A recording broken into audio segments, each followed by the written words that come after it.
왕은 7년을 기다렸다. 조정의 절반을 손안에 쥔 영의정. 그러나 왕도 조용히 칼을 갈고 있었다. 쇠고기 18,000석이 사라졌다. 그 위에 영의정의 수결이 찍혀 있었다. 7년의 침묵이 끝나는 날, 왕은 자리에서 일어났다. 때는 조선 중엽. 가을 하늘이 높고 차가웠다. 한양 도성 안 경복궁의 편전에는 이른 아침부터 문무백관이 도열해 있었다. 왕위에 오른 지 7년째인 임금 이준혁은 어좌에 앉아 신하들을 내려다보고 있었다. 표정은 온화하고 무심했다. 그러나 그 눈 안에서는 지금 이 순간에도 조정 전체를 저울질하는 차가운 계산이 쉬지 않고 돌아가고 있었다. 조정의 절반 이상을 손안에 넣은 영의정 민태원이 반열 맨 앞에 나섰다. 60의 나이에도 등이 꼿꼿하고 목소리에는 힘이 넘쳤다. 충청과 전라 양도의 쇠고기 흉작으로 3할이 줄었으니 내년 봄 세금을 탕감해 달라는 청이었다. 백관들은 일제히 고개를 숙였다. 그것은 동의가 아니었다. 오래된 습관이었다. 민태원이 말하면 조정이 움직인다는 7년 동안 굳어버린 습관. 왕은 잠시 침묵했다. 그 침묵이 동의인지 경계인지 민태원조차 알 수 없었다. 이윽고 왕이 낮고 또렷하게 물었다. 탕감한 쇠고기의 부족분은 어디서 채울 것이냐고. 호조 판서가 비축 창고를 언급하자 왕은 조용히 명했다. 내일 당장 창고를 열어 재고를 확인하라고. 도승지가 직접 입회할 것이라고. 그 순간 민태원의 눈이 아주 잠깐 흔들렸다. 민태원이 부드럽게 개입했다. 그런 세세한 일까지 성상께서 신경 쓰실 필요가 없다고. 왕은 그 말을 듣고 씩 웃었다. 그리고 순순히 물러섰다. 언제나 그랬듯이. 그것이 7년의 패턴이었다. 왕이 나서면 영의정이 맞고 왕이 물러서면 조정이 안도했다. 그 반복 속에서 아무도 눈치채지 못하고 있었다. 왕이 지금 뭔가를 갈고 있다는 것을. 조회가 끝나고 왕은 홀로 후원을 걸었다. 측근 내시 복득 하나만이 뒤를 따랐다. 바람이 지나가는 소리만 가득한 고요한 길이었다. 왕은 걸음을 멈추지도 않고 낮게 물었다. 창고 소식. 복득이 속삭이듯 보고했다. 충청도 창고 3곳이 비어 있었다. 28,000석. 창고지기가 영의정 쪽에 손을 썼고 호조의 장부에는 5만 석으로 기재가 되어 있어 줄어든 흔적이 전혀 남아있지 않았다. 왕이 발걸음을 멈췄다. 즉위 첫 해에 자신이 손수 심었던 나무 한 그루 앞이었다. 7년이 지난 그 나무를 올려다보며 왕이 조용히 말했다. 7년 동안 민태원이 얼마나 먹었을까 하고. 그 말에는 분노도 놀라움도 없었다. 오래전부터 알고 있었던 사실을 확인하는 사람의 목소리였다. 왕이 나무에 손을 얹었다. 뿌리가 깊어진 나무. 자신도 그 7년 동안 뿌리를 내리고 있었다. 왕은 도승지 박도겸에게 창고 숫자만 알려주도록 복득에게 명했다. 영의정 이름은 입 밖에 내지 말고 박도겸이 스스로 판단하게 두라고. 그 판단을 보고 싶다고 했다. 그리고 한 가지를 더 명했다. 5년째 남의 유배지에 있는 전 도승지 정여운에게 서신을 전하라고. 때가 됐다고. 복득이 굳었다. 밀서는 위험하다고 했다. 왕이 말했다. 발각되지 않게 하는 것이 내일이라고. 저녁이 되자 밀정향이가 민태원의 사랑채를 찾아왔다. 왕이 창고 재고 확인을 명했다가 거두었다는 것. 그리고 복득이 도승지 박도겸을 찾아갔다는 것을 보고했다. 민태원은 차를 한 모금 마시며 조용히 말했다. 알고 있다고. 그가 찻잔을 내려놓은 것은 그 다음 순간이었다. 성상이 움직이는군 하고. 그 말은 혼잣말처럼 낮았지만 사랑채 안의 공기를 바꾸기에 충분했다. 병조판서 한상무가 그림자 속에서 앞으로 나왔다. 두 사람은 나지막하게 작전을 논했다. 귀인 박씨가 보고하는 내용이 줄었다. 성상이 귀인을 빼앗아간 것 같았다. 민태원의 폐가 하나씩 뒤집히고 있었다. 그는 천천히 일어서며 말했다. 성상이 영리하군. 7년을 우유부단한 척 연기했던 것이다. 한상무가 물었다. 그렇다면 어찌하시겠습니까? 민태원이 창밖을 보며 말했다. 중전이 있잖아. 중전 민세령은 그날 밤 홀로 서안 앞에 앉아 있었다. 붓을 들었지만 글자는 나오지 않았다. 상궁향이가 들어와 전했다. 오늘도 성상이 귀인 처소에 드셨다고. 그리고 영의정 대감이 귀인 박씨를 가까이 두고 살피라는 뜻을 전했다고. 중전은 고개를 들지 않고 단 한마디만 했다. 그래, 하고. 향이가 물러나자 중전은 붓을 내려놓았다. 먹물이 번졌다. 쓰지 못한 글자처럼. 잠시 후 향이를 다시 불러들였다. 중전이 물었다. 아버지가 나를 이 궁에 들여보낸 것이 언제더냐고. 19이었다. 그때 아버지가 한 말이 아직도 귓가에 남아 있었다. 내가 왕의 여자가 되면 우리 민씨 집안이 천년을 간다고. 중전이 향이를 바라보았다. 너는 아버지의 눈이지? 하고 물었다. 향이가 굳었다. 중전이 말했다. 괜찮아. 나도 알고, 너도 알고, 성상도 아마 알 것이야. 아버지께 전해라. 귀인은 내가 알아서 한다고. 왕이 귀인 박씨의 처소를 찾은 것은 달이 중천에 뜬 시각이었다. 시녀 소화를 물리고 둘만이 남았다. 왕은 찻잔을 손에 든 채 조용히 말했다. 귀인, 내게 솔직히 말해줄 수 있겠느냐고. 귀인의 손이 멈췄다. 왕이 물었다. 영의정이 귀인을 들여보낼 때 무언가 부탁을 했겠지. 그게 뭐였냐고. 긴 침묵이 흘렀다. 귀인은 결국 고개를 들지 못하고 인정했다.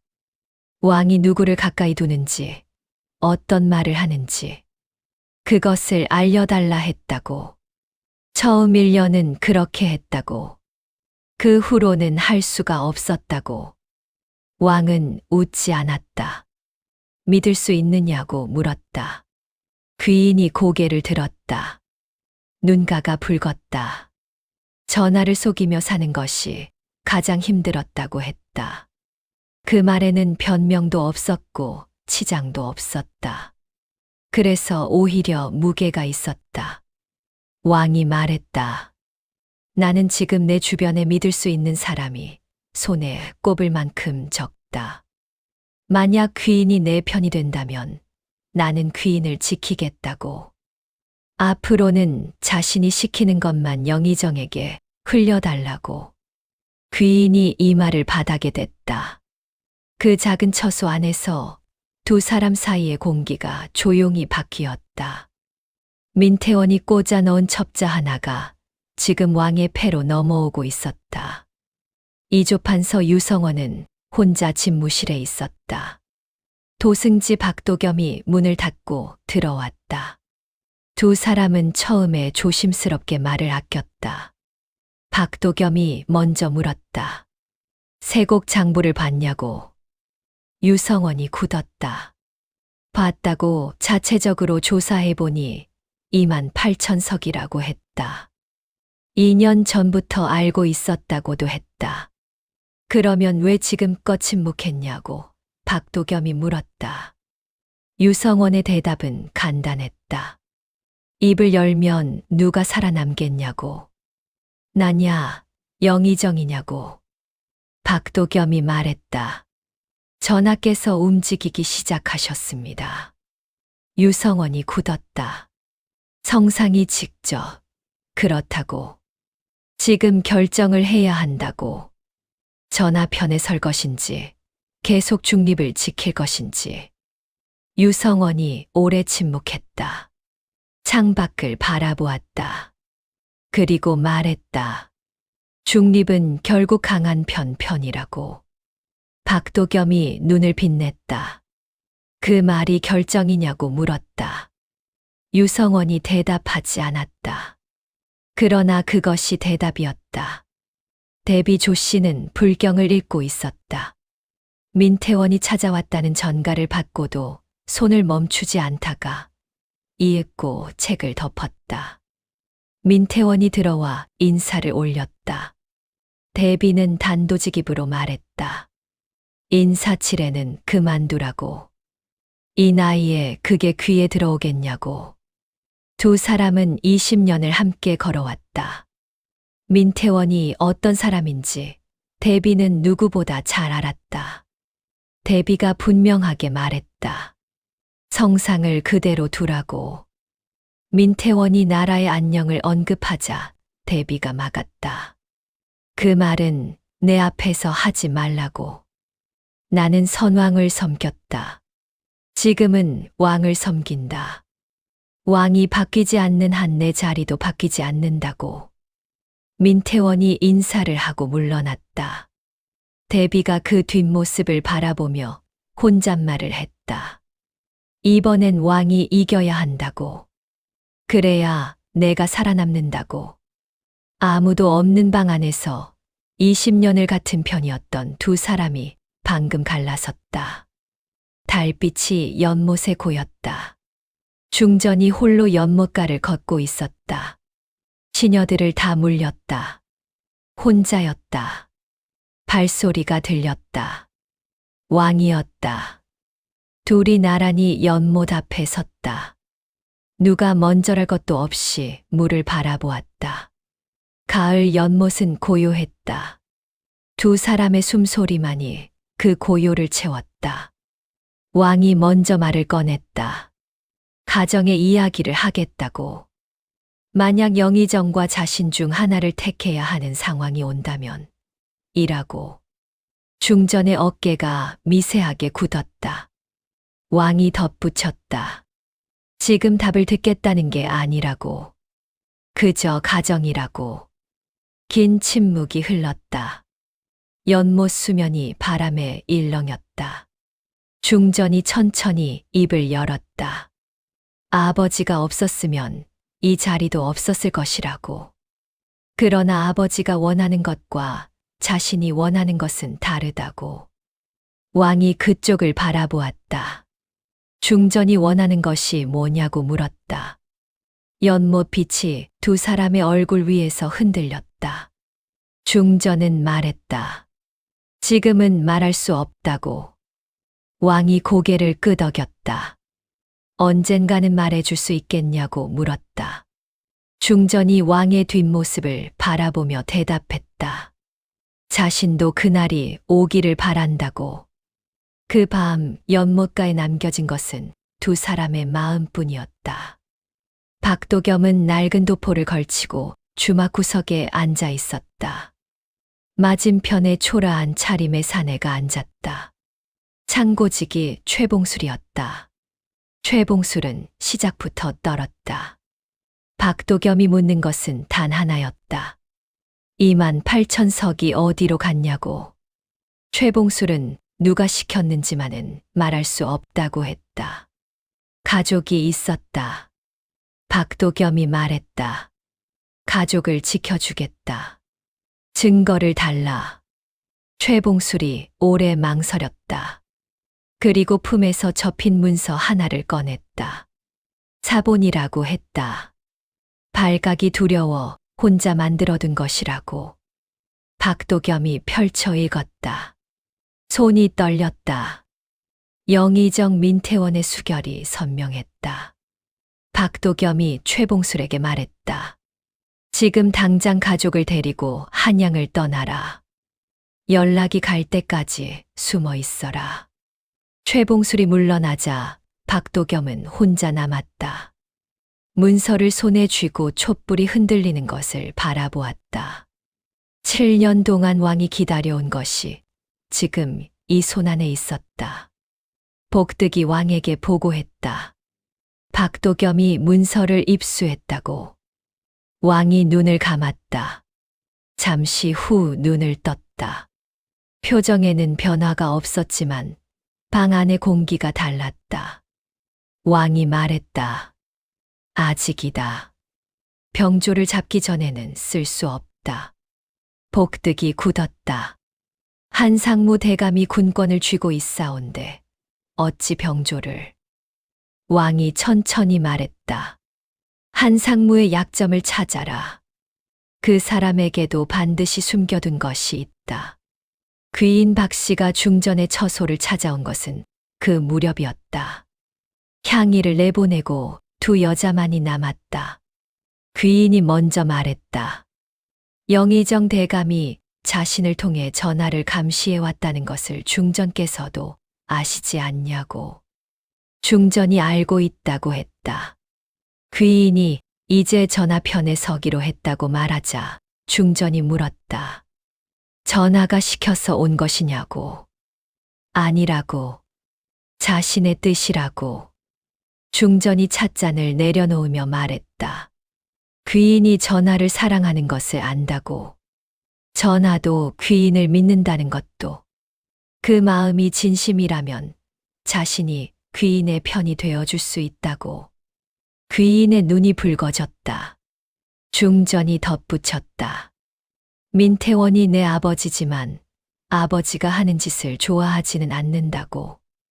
오래전부터 그날 이후 궁 안에서 가장 외로운 두 여자가 조용히 손을 잡았다. 복득이 밀서를 들고 남해로 떠났다. 바닷가 초가집에 홀로 있던 정여우는 젊은 어부가 슬쩍 놓고 간 두루마리를 펼쳤다. 읽었다. 천천히. 그리고 한 번 더 읽었다. 창밖으로 파도 소리가 들렸다. 5년이었다. 5년 동안 이 서신을 기다렸다. 노신하의 눈가가 붉어졌다. 붓을 들었다. 손이 떨렸다. 그러나 글씨는 흔들리지 않았다. 왕이 답신을 받아 읽었다. 그리고 촛불에 태웠다. 제가 되는 것을 바라보며 왕이 복득에게 말했다. 조금만 더 기다리시라고 전해라. 복득이 물었다. 전하, 얼마나 더 기다리셔야 하옵니까? 왕이 창밖을 바라보았다. 바람이 창호지를 흔들었다. 왕이 말했다. 병조가 열리는 날. 그날이 끝이야. 한상무에 관한 조사가 진행됐다. 유성원의 인사 기록을 뒤진 박도겸이 7년 전의 흔적을 발견했다. 전 왕비가 승하하기 직전 어이의 발령지가 갑자기 바뀌었다.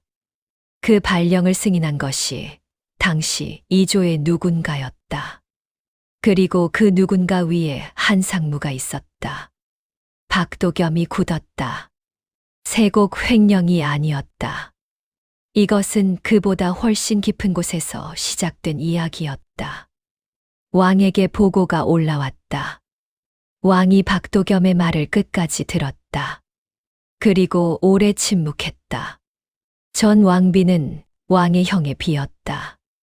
형이 승하하기 한 달 전에 먼저 세상을 떴다. 왕은 그때도 의심했다.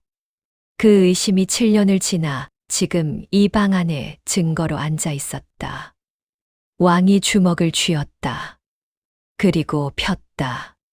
감정을 쓰는 건 나중이야. 하고 왕이 말했다. 지금은 순서가 있어. 대비가 왕을 불러들였다. 시녀들을 모두 내보내고 단둘이 마주했다. 대비가 말했다. 성상이 움직이고 있다는 걸 나는 알고 있어. 영의정도 알고 있어. 왕이 물었다. 대비 마마께서는 어느 편이십니까? 대비가 웃었다. 나는 이 나라 대비야. 내 자리는 왕이 있어야 지켜지는 거야. 민태원이 왕을 손안에 넣으면 나도 결국 그 손안에 들어가게 돼. 나는 누구의 손안에도 들어가고 싶지 않아. 대비가 말했다. 내가 민태원이 가진 패를 알려줄게. 대신 조건이 있어.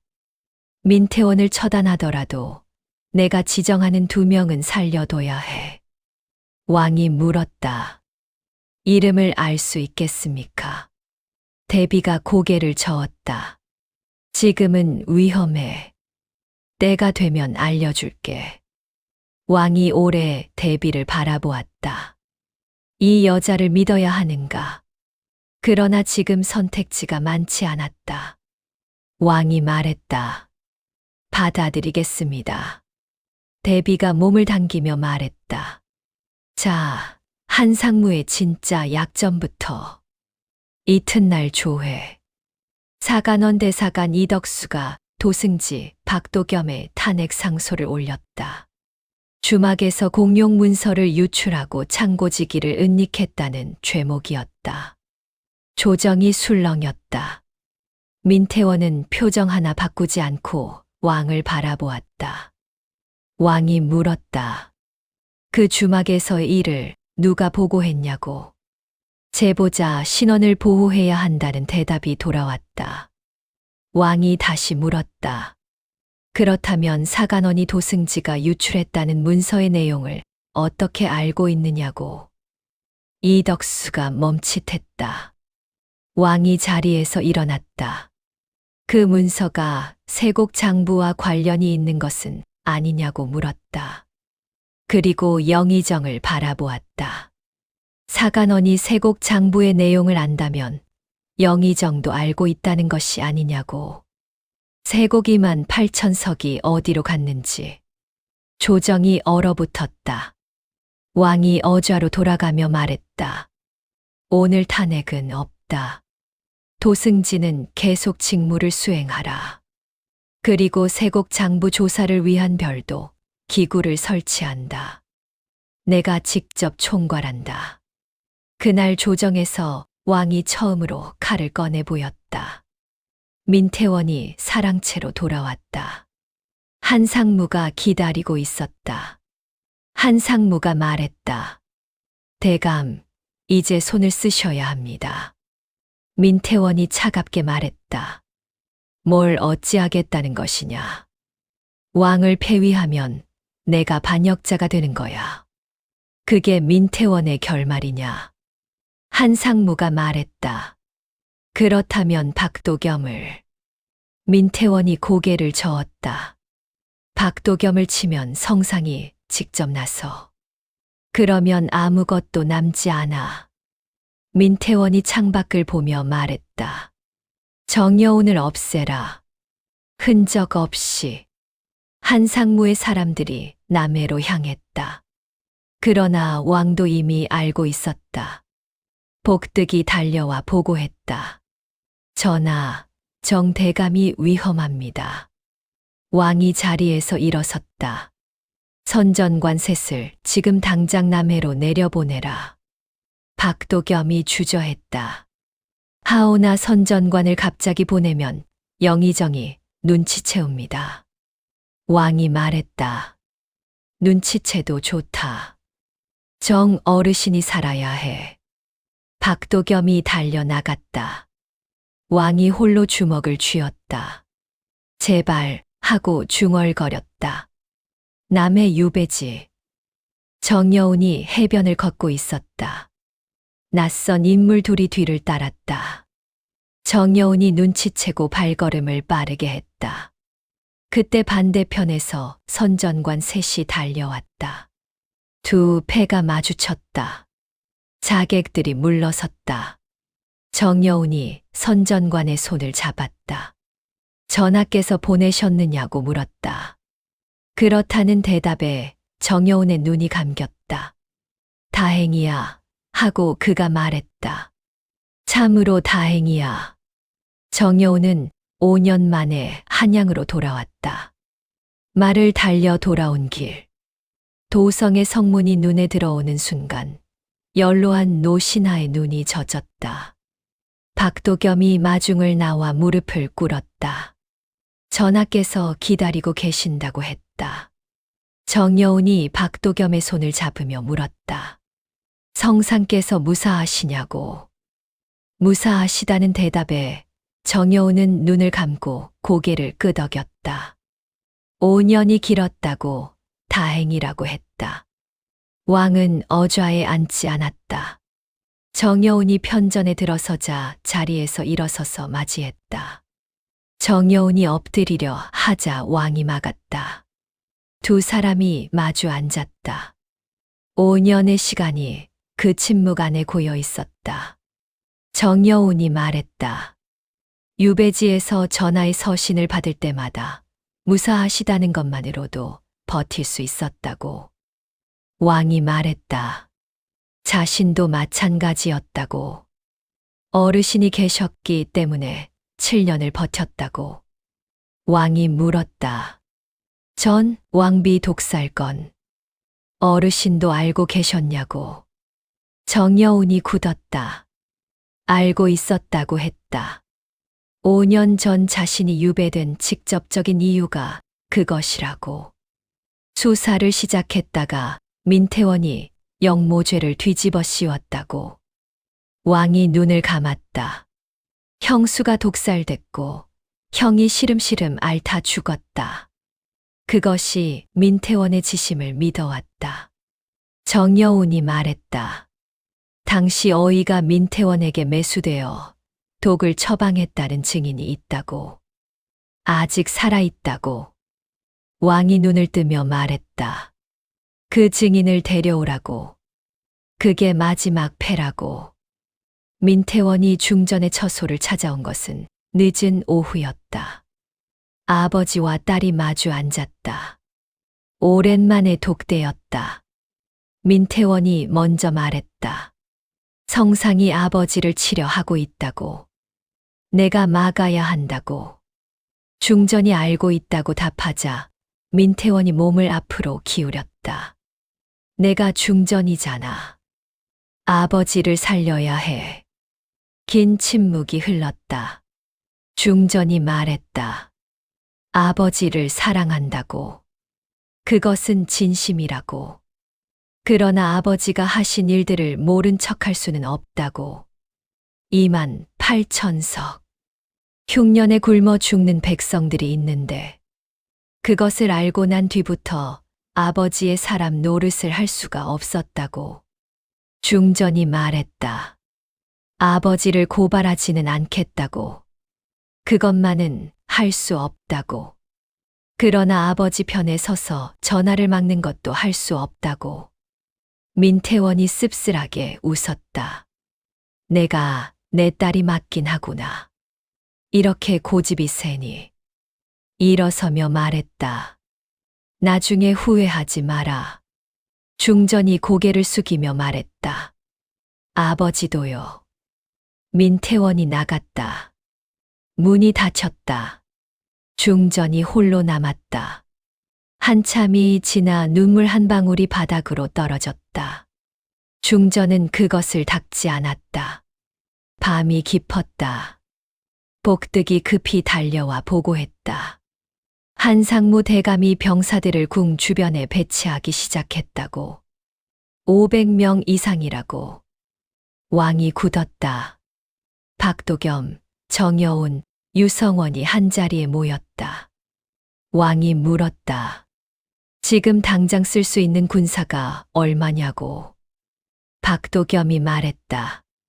그 미영에 신뢰할 수 있는 병사가 150명이라고. 500에 대항하기에는 부족했다. 왕이 말했다. 한상무를 먼저 잡는다. 뱀의 머리를 치면 몸통이 움직이지 못해. 밤이었다. 그 미영 병사 150명이 병조를 에워쌌다. 한상무의 병사들이 맞섰다. 두 진영 사이에 긴장이 흘렀다. 박도겸이 앞으로 나섰다. 전하의 명이라고 했다. 한상무가 차갑게 비웃었다. 왕명을 빙자한 영모냐고. 박도겸이 목소리를 높였다. 이 자리에 있는 병사들 모두 들어라. 지금 한상무의 명을 따른다면 그것은 왕명에 대한 한 거다. 왕을 섬기는 군인이라면 왕명에 따르라. 한상무의 병사들이 흔들렸다. 서로 눈치를 보았다. 한 명이 무기를 내렸다. 둘이 따랐다. 셋이 따랐다. 한상무가 이를 갈았다. 그러나 이미 상황은 끝나 있었다. 박도겸이 말했다. 전하께서 부르신다고. 한상무가 무기를 내려놓았다. 병조 앞에 서 있던 권력의 마지막 버팀목이 그렇게 무너졌다.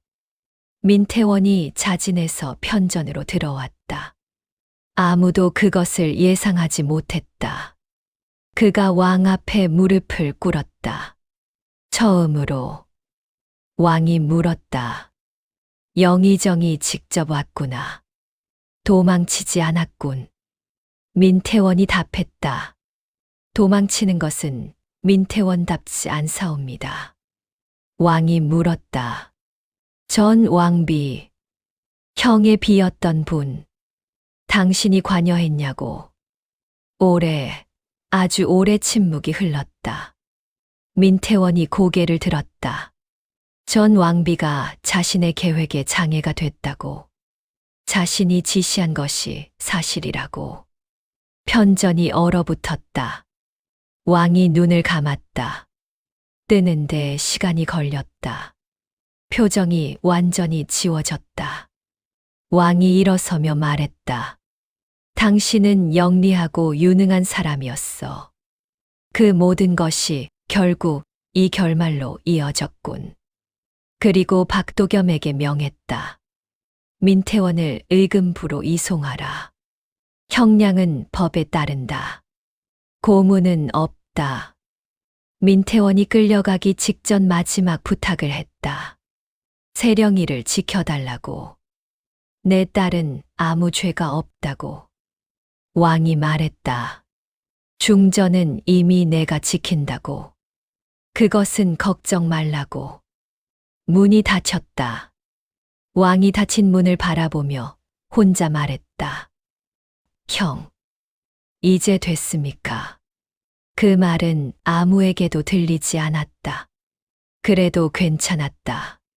그 말은 원래 산 자들에게 하는 말이 아니었으니까. 소식이 전해졌다. 중전 민세령이 홀로 앉아 있었다. 촛불 하나. 발소리가 들렸다. 왕이었다. 두 사람이 나란히 앉아 왕이 말했다. 울어도 된다고.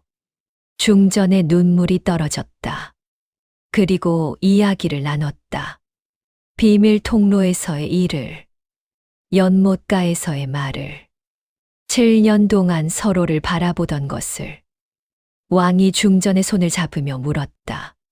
중전이 원하는 것이 뭔지 이제 말해줄 수 있겠냐고. 중전이 말했다. 전하 곁에 있는 것이라고. 영의정의 딸이 아니라 전하의 중전으로. 봄이 오면 후원의 나무에 새싹이 돋을 것이었다. 그 아래에 두 사람이 나란히 서는 날이 올 것이었다. 그것이 시작이었다.